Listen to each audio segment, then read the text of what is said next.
On to the third question. If the tolling is going to reduce the number of vehicles on I-205, how much of the traffic that will not be on I-205 will be on the local roads, and how much will simply not be traveling?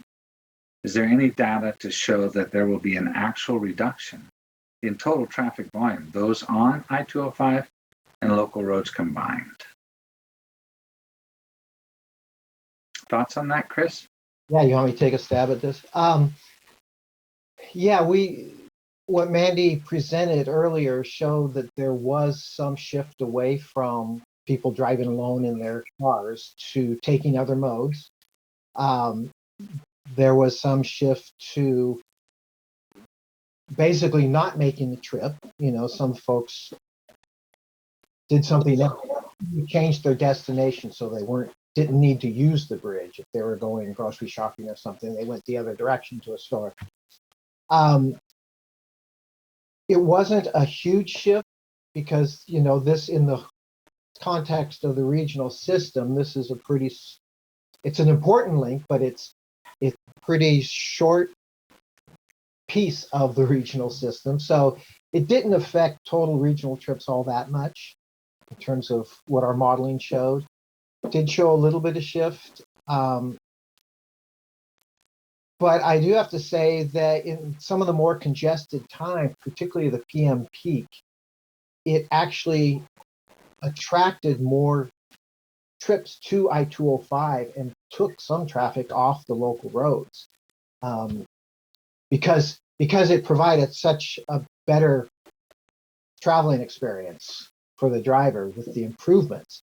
People were willing to pay the toll, and people that had been previously diverting when there was no toll and no improvements came back to I-205 in that case. And that's during the real extreme congested time period. If I might, Chris, just a quick follow-up. This is another question. How many vehicles will need to be removed from traveling I-205 to have the traffic flow be considered uncongested at free-flowing speeds? Yeah, I don't have that number on the top of my head. I can dig that up and answer that. Take a look as a follow-up there. Yeah. Maybe. There's enough that are well, there's two things going on here, and that's what makes this a kind of a complicated project. We're adding capacity, which attracts people. We're putting on a toll, which makes some people want to do something else. So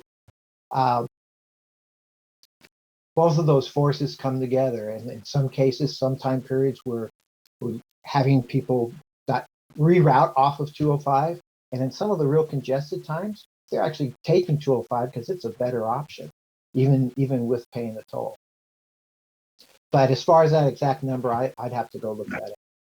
You can put that on the follow-up list.